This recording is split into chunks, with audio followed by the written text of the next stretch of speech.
Rice Chex and Wheat Chex, the bite-sized cereals in the red and white checkerboard packages, present Space Patrol! High adventure in the wild, vast reaches of space. Visions of daring in the name of interplanetary justice. Travel into the future with Buzz Corey, Commander-in-Chief of the Space Patrol! In today's transcribed Space Patrol adventure, a saboteur has just escaped from a locked compartment aboard the Terra-5. Now, with ray guns drawn, Buzz and Happy are searching the ship. He still must have that special spacesuit on, sir. At least it wasn't in the compartment. How did he get out? Smashed the door. Picked up customer. There he is. After him, Hap. Halt where you are, I'll fire. He's heading for the weapons compartment. This'll stop him. Wow, that ray gun never even phased him. That suit. He's completely shielded. Come on, we'll have to tackle him. He's in the compartment with all the weapons. All right, Halcorn, come out of there. Come and get me. You'd better have something better than a ray gun, because I can drop you if you take another step. We'll return in just a moment with today's exciting Space Patrol adventure, the test of the XK3. One bowl of rice checks. Here you are, Commander. Thank you. Me, I'll have wheat checks. Hi, Space Patrollers. This is Commander Corey. And Cadet Happy, having ourselves a top breakfast with our favorite cereals. Chex, rice Chex, and wheat Chex, Space Patrollers. Tops for taste. Terrific tasting out of the box or out of the bowl. Smoking rockets, they're delicious. Chex are tops for size. Size just right for easy eating. You know something, Space Patrollers? That neat bite size makes Chex taste even more delicious. Right, Hap. And, gang, a good, nourishing breakfast with Chex is tops for get up and go. Official Space Patrol get up and go, just like the Commander has. So go get 'em, Space Patrollers. Chex, rice or wheat. In the red and white checkerboard packages. With a picture of me or the swell picture of Cadet Happy on the outside and the free Space Patrol trading card inside. Say, Commander, how about another bowl of Chex? This time, I think I'll have rice Chex. Make mine wheat Chex.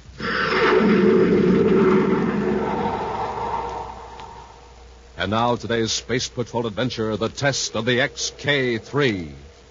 Commander Corey faces the problem of capturing Valmer Castro, a criminal whose already clever mind has been transformed into a superintelligence by means of an ingenious brain sensitizer. But as far as the public is concerned, the escaped crime genius is of minor importance compared to a coming race from Pluto to Neptune to test a new space drive for interplanetary flight. Even in Space Patrol headquarters on the man-made planet Terra, the race seems to have taken priority over the search for Castro. In his central office, Buzz Corey focuses a pinpoint tracer beam on a gigantic space chart as Cadet Happy looks on. This will show you the relative positions of Pluto and Neptune, Happy. Yes, sir. They're in opposition to the sun. Right. They're as far apart from each other as they can ever get, nearly 7 billion miles, or more than 250 million DUs. Wow, that'll be some race. Mm-hmm. It's the longest straight line distance between any two relatively stable points in the solar system. Yes, sir. But if the distance is the object, why not race the two ships clear around the orbit of Pluto? That may come later, Hap. But if the XK3 performs the way we think it will, no further test or demonstration will be necessary. Well, then you think the XK3 is sure to win? Well, it's too early to be certain about something as new and revolutionary as the new space drive, Happy. Well, from what I hear, nobody but a lot of old fogies think the Atlas stands a chance. Well, I wouldn't call a man an old fogey merely because he puts his faith in something that's been proved dependable. The Atlas has covered billions of DUs with the standard drive. I'd sure like to be aboard the XK3, Commander. No one is going to be aboard either ship. Each will be robot-controlled. Oh, to keep the human element out of the contest, huh? At the present stage, the XK3 space drive isn't shielded against radiation. Oh? If the test is successful, shielding will be installed, but it would be pretty expensive to shield a unit that probably will have to be pulled apart anyway for a checkup. All right, Happy, suppose we forget about the race and settle down to work. Huh? And that means Valmer Castro. Any leads on him yet, sir? We're checking on his past associates. Yeah, but now that he's got his super brain, he'll probably get himself a new gang. Crooks more in keeping with his high IQ. That's undoubtedly what Castro wants to do, but it'll take time. Smart as he is, Castro can't go it alone. He's wanted by the Space Patrol. He'll need help. Obviously, no honest man will help him. So we'll have to contact some of his old gang. Right. The doctor's cerebroscope didn't put facts or knowledge in Castro's brain. It only made his brain more able to use the facts that are already there. Right now, he'll use that intelligence to gratify his old selfish motives and weaknesses. Well, what are his weaknesses, sir, outside of stealing? That's what we want to find out from his former associates. Let's contact Captain Damon and see if he's picked up any of Castro's old gang. Elsewhere, in a small community on the planet Mars, Valmer Castro seems entirely unconcerned by the fact that he is number one on the Space Patrol list of wanted criminals. His penetrating eyes never leave those of his visitor, a tall, burly spaceship technician named Grant Halcorn. You understand, Halcorn? You'll leave at once for the Pluto test base. Your traveling instructions are in this folder. Well, look, Mr. Castro, I don't know about getting inside the base. It's all been arranged. We'll have no trouble if you keep your mouth shut. Once you're aboard the XK3, well, you know what to do. I suppose they make a check of the ship before blastoff. Of course they will. But they won't be looking for stowaways. Not in that gear compartment, smack up against the space drive unit. Now, they'll be too interested in checking instruments and controls. I'm worried about that spacesuit, Mr. Castro. Doesn't seem like much protection. It's been thoroughly tested. You'll have done your work and be out of the ship before a harmful dose of radiation has a chance to penetrate. Yeah, if I can stand the exhilaration. That suit's awful bulky. Suppose I can't move to the escape hatch. The XK3 won't be given high acceleration until the flight's well underway. By that time, well, you'll have made the necessary adjustments to the robot controls to prevent acceleration. Sure. Then I bail out as the ship crosses the Jupiter orbit. That's right. Your jetpack will be sufficient to give you a trajectory away from the XK3's vector, and I'll pick you up. Okay, Mr. Castro. I got this, Halcorn. I've got a considerable sum of money on this race. The XK3 is the heavy favorite. If the Atlas wins, I'll have 10 million credits to set up my organization. Now, don't worry. The XK3 won't stand a chance. Naturally.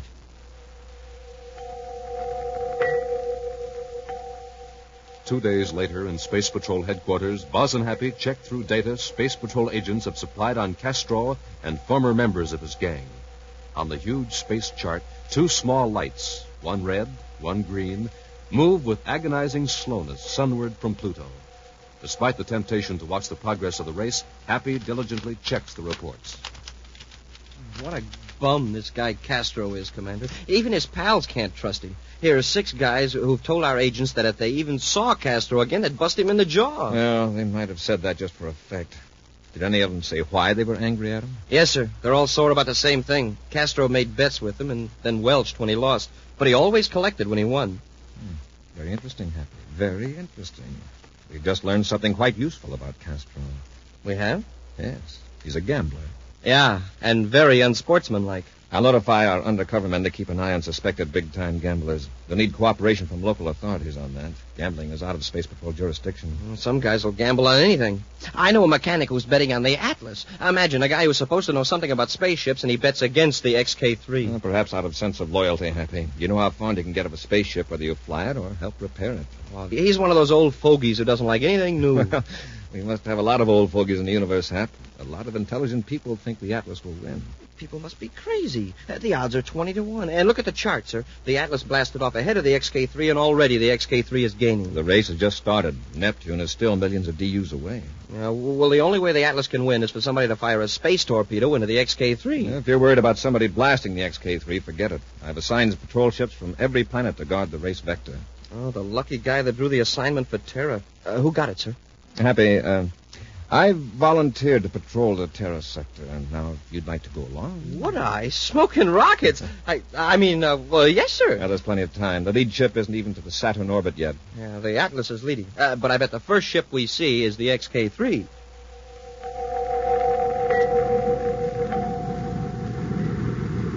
Here it comes, Commander, and right on vector. Yes, fairly close to schedule, too. Adjust the viewscope sensitivity control, Hap. Let's see which ship it is. Oh, it's the XK3, of course. What else could...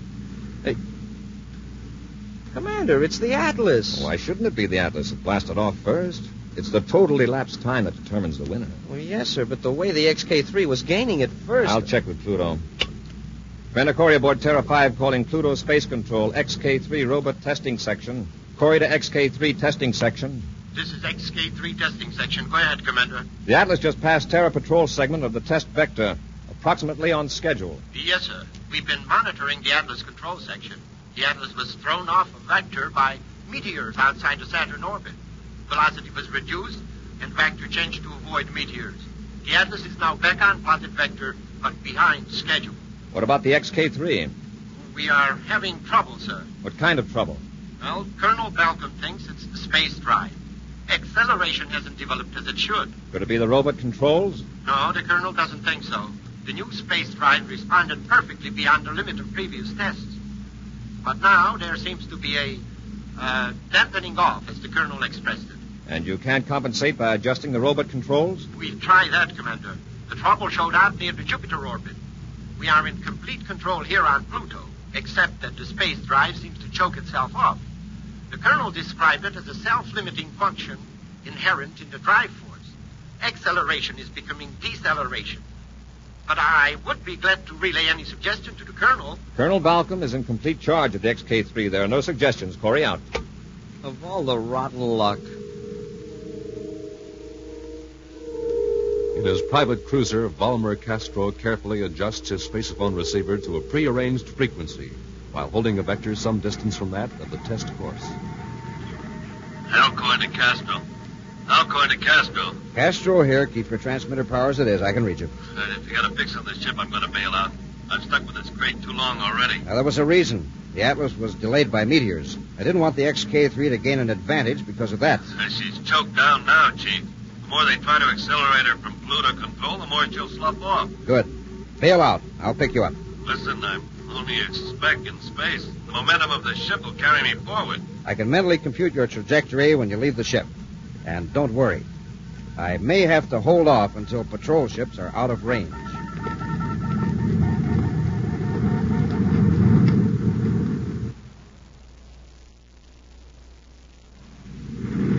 I've got it in the viewscope, sir. The XK3. But it might as well be a century-old tub the way it's blooping along. I can't understand it, Hap.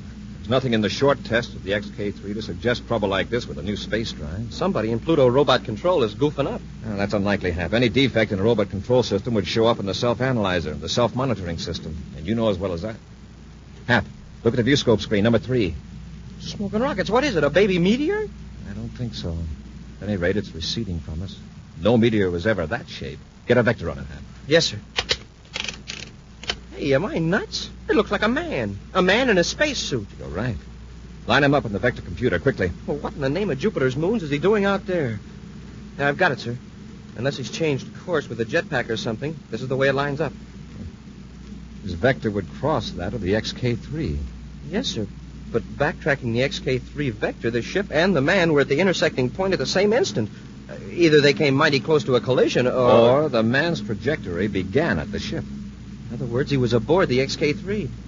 But that's impossible. Nobody could survive the radiation from the power unit. It's completely unshielded. I'm changing vector. We're going to overtake that man. Get into a spacesuit, Hap, and then into the airlock. Get ready to pull him aboard.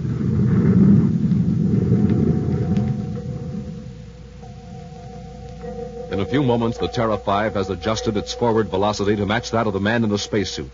In his own spacesuit, Cadet Happy waits in the airlock with the outer hatch open, ready to pull the man into the ship. Now the strange Voyager floats rigidly, like an inflated toy a few feet from the open hatch, as Happy directs Commander Corey by spaceophone. I've got him, sir. I'm pulling him in. Careful. Is he armed? No, sir. He's got a new type of spacesuit. Thick metal. It looks like a... Uh-oh, my radiation indicator's clicking like mad. This guy's as radioactive as a ton of uranium. Get him aft to the decontamination compartment, quickly. Following Commander Corey's orders, Cadet Happy takes the unresisting captive to the decontamination compartment, thrusts him in, and turns on the radiation neutralizers. Half an hour later, at the commander's request, Happy goes back aft to investigate, then rushes to the control compartment. Commander, he's gone. He's got out of the compartment. What? It's empty, sir. He must be hiding further aft. I'll cut on to automatic control. All right, come on. Have your ray gun ready. Yes, sir. He must still have that special spacesuit on, sir. At least it wasn't in the compartment. How did it get out? It smashed the door. But the radiation must have been neutralized. The decontaminator was off automatically. There he is. After him, Hap. Hold where you are, I'll fire. Commander, he's heading for the weapons compartment. This will stop him. Wow, the ray gun never even phased him. That suit. It's completely shielded. Come on, we'll have to tackle him. He's in the compartment with all those weapons. All right, come out of there. Come and get me. And you better have something better than a ray gun, because I can drop you if you take another step. We'll return to Space Patrol in just a moment. This is Dick Tufeld with news from Edwards Air Force Base, Muroc, California. I've got an interesting story for you this morning about one of the most unusual-looking planes in the sky today, the XF-92A, designed by Convair Aircraft, San Diego. Now, in just a second, I'm going to introduce you to the Air Force test pilot on that plane, Major Chuck Yeager, the first man to fly faster than the speed of sound. But first, I'd like to tell you a few things about the XF-92A. It looks exactly like a triangle. It's often called the flying triangle. Wings are swept back at a severe angle, 60 degrees. Top speed of this Air Force interceptor is about 700 miles per hour. Service ceiling is over 45,000 feet. And it takes some doing to test fly a ship like that. You need energy, plenty of it. And to face the risk involved, you need steady nerves. And now let's hear what a real test pilot has to say about it. Meet Chuck Yeager. Let me tell you what it takes to be a test pilot. To start with, I have to be in good condition. That means get plenty of rest, plenty of exercise, and good food at every meal. For breakfast, I like a cereal that really tastes good and has plenty of energy. Like rice checks and wheat checks, right, Chuck? Yes, checks are the cereals that are tops three ways. For taste, for size, for real get-up and go. So make sure you keep yourself ready for action, the way famous test pilots do. Pick your cereal for flavor and for energy. Today, get rice checks and wheat checks. And remember, they're tops with America's top pilots. And now back to our Space Patrol adventure, the test of the XK3. Buzz and Happy, patrolling the Terra segment of a test race vector between Pluto and Neptune, discover a man in a spacesuit, hurtling through space on an angle from the course of the XK3. Buzz suspects the man has been aboard the robot-controlled XK3, but does not know that he is Grant Halcorn, hired by Valmer Castro to sabotage the experimental ship. When Halcorn escapes from the radiation decontamination compartment, Buzz and Happy fire their ray guns at him, but with no result. Halcorn reaches the weapons compartment of the Terra 5 and threatens to shoot the space patrolmen if they move. You might as well put up those ray guns. They won't penetrate this suit. If you come a step closer, I'll put you both to sleep. What'll we do, Commander? This ray gun will work on both of you, even through the cadet suit, and you know it. Well, what are you going to do? All right. Step out and let's talk it over. There's nothing to talk over. Just keep your distance, Commander. Just who are you, and what are you doing aboard the XK3? Oh, you figured that out, huh? Well, I don't think there's any harm in telling you now. I'm Grant Halcorn. I was just making sure that the XK3 wouldn't win the race against the Atlas. Who are you working for? What makes you think I'm working for anybody? Because really smart men don't run risks of radiation burns, even in shielded suits. The smart boys hire chumps like you to take all the chances. Is that so? Now, who would want the new spaceship drive to fail? Someone interested in standard drive ships? Maybe. No, Halcorn. Anyone in the industry would realize that one failure wouldn't stop progress. The only one who would benefit would be a man who would bet heavily against the favorite. In other words, a professional gambler. A gambler who refuses to take chances. Someone like Valmer Castro. All right, Corey. I haven't got time to listen to you. Get moving, both of you. I hit it right, didn't I, Halcorn? I said shut up. Go on. Move forward. You too. So smart, Corey. Well, this time you're up against some real brains. Hold it. No, it's in this compartment. Never mind, I'll look myself. Empty. In you go, Commander. Go on! Yeah, that'll hold Corey. Now you, Cadet, you're coming up forward and show me how to work your spacephone. I've got to contact a certain party.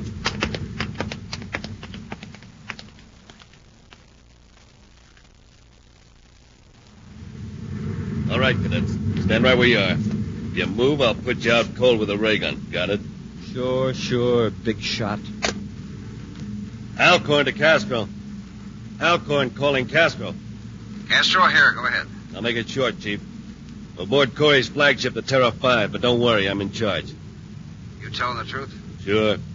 Commander's locked up in a compartment, and the cadets here at the business end of a ray gun. Now, here's what I did. I'm not interested in details. We haven't much time. Head for Jupiter's fourth moon.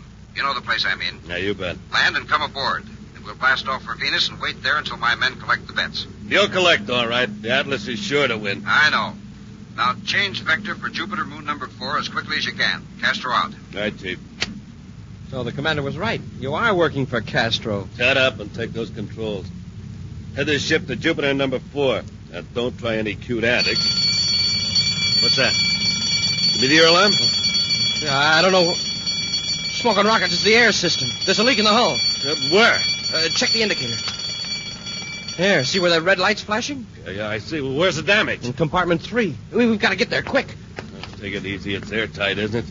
You and I've got spacesuits on. Yeah, but Commander Corey's in there. He hasn't got a spacesuit. That's his tough luck. Look, Halcorn, if you bring the commander into Castro alive, isn't that going to boost your stock? Yeah, that's right. Well, then hurry. If we act quickly, maybe we can save him. All right, get going.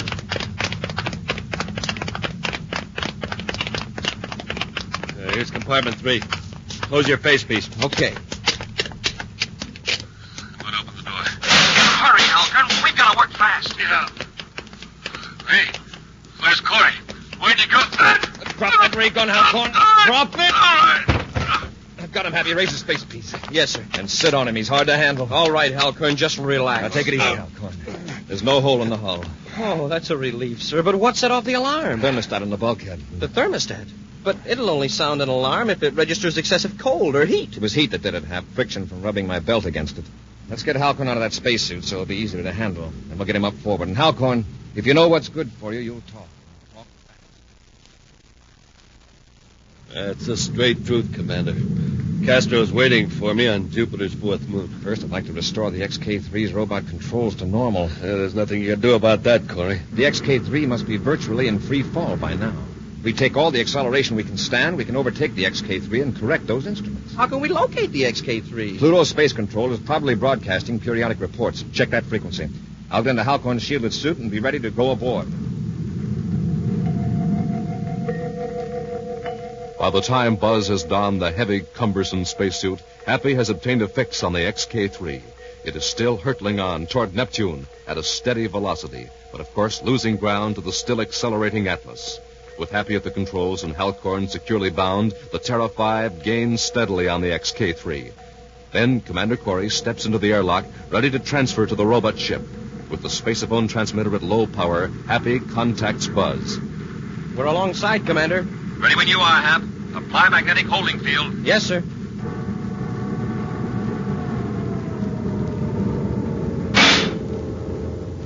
Airlock's joined, sir. Very good, Happy. I'm going aboard.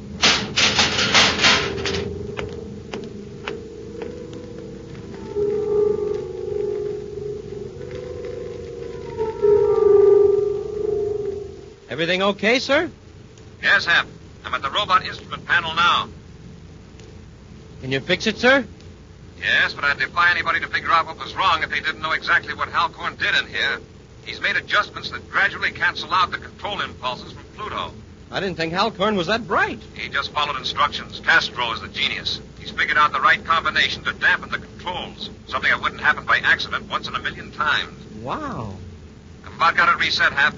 It'll take several seconds to build up the balance, which is lucky. It'll give me time to get back to Terra 5 before the space drive takes hold. I'll be ready to cut loose, sir. Do it the second I give the word, Hap. There. That's the last setting. Stand by. Standing by, sir. I'm in the airlock, Hap. Disengage holding field. Okay, sir.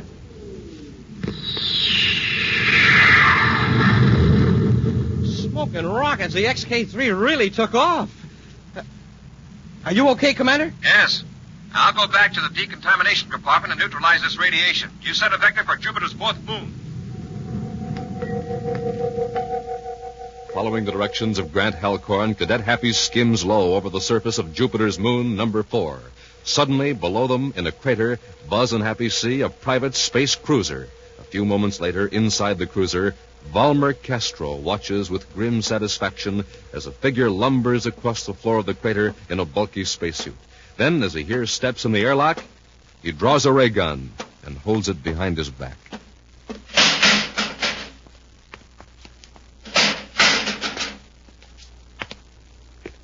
Well, Halcorn, raise your facepiece and get out of that suit. It must be very uncomfortable.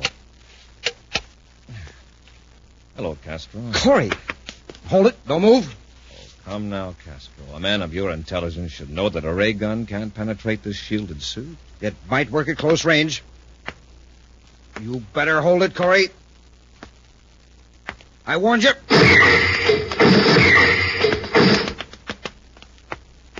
Hand over the gun. All right, Castro. Get into a spacesuit. I'm taking you aboard Terra 5. And get this simple fact into that super brain of yours. One false move and I'll flatten. Castro, get that suit off. And we'll put you back aft with your friend Halcorn. Prepare to blast off, Happy. Yes, sir. Well, what's so funny, Castro? Well, just amused. You know, when I'm discharged from the center, I'll be free of what you call my criminal tendencies. But I'll still have my superior intellect. I hope so. And I'll have more than that. I'll be a very rich man, Corey. And what will you be doing? Still risking your neck while every crook in the solar system hopes you'll break it. Frankly, that's what I like. But what makes you think you'll be a rich man? From the money I've won on the race. I can still collect, you know. Happy, get the Neptune Space Control channel, will you, please? Yes, sir. Bulletin NY 459. Repeating for all Space Patrol units. Neptune City Space Control. The robot cargo ship Atlas has just landed at the spaceport, completing a non-stop flight from Pluto. See what I tell you? I won. The Atlas arrived just 2 hours and 15 minutes after the XK3 broke all records. It's impossible. The XK3, with its new space drive, roared into victory despite a long delay that gave the Atlas a 10 million DU lead. Official figures of the XK3's record run will be released at 0900 Universal Star Time. Neptune Space Control out. It can't be. I don't believe in gambling, Castro, but this is one bet you're going to pay in full. Ready for blastoff, sir. Fire rockets. Fire rockets. Up, ship and away.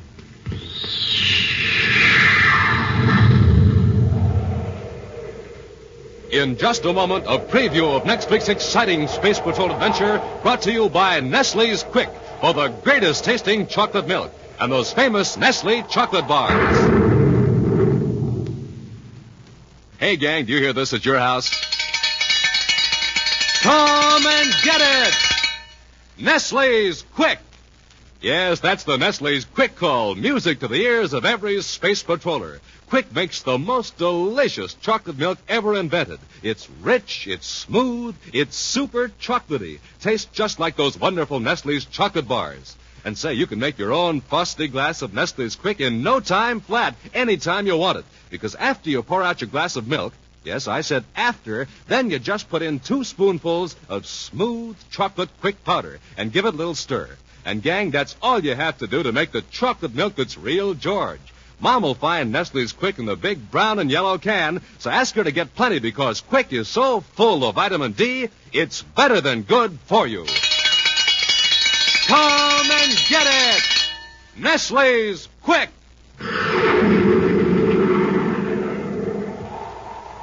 And now, a preview of next week's exciting Space Patrol adventure. Buzz and Happy are testing a new spaceship out beyond the Saturn orbit. Suddenly, they find themselves on a collision course with another spaceship. That pilot must be crazy. He suddenly changed vector right toward us. He's not trying evasive action, so it's up to us. Fire starboard rockets. Commander, he's still coming at us. Hap, that ship is a robot-controlled guided missile. If we don't blow it up, it'll hit us. Stand by to fire space torpedoes. Standing by, sir. Fire one. Commander, the torpedo controls are jammed. We're going to crash. Be sure to join us next week for the thrilling story, The Image of Evil.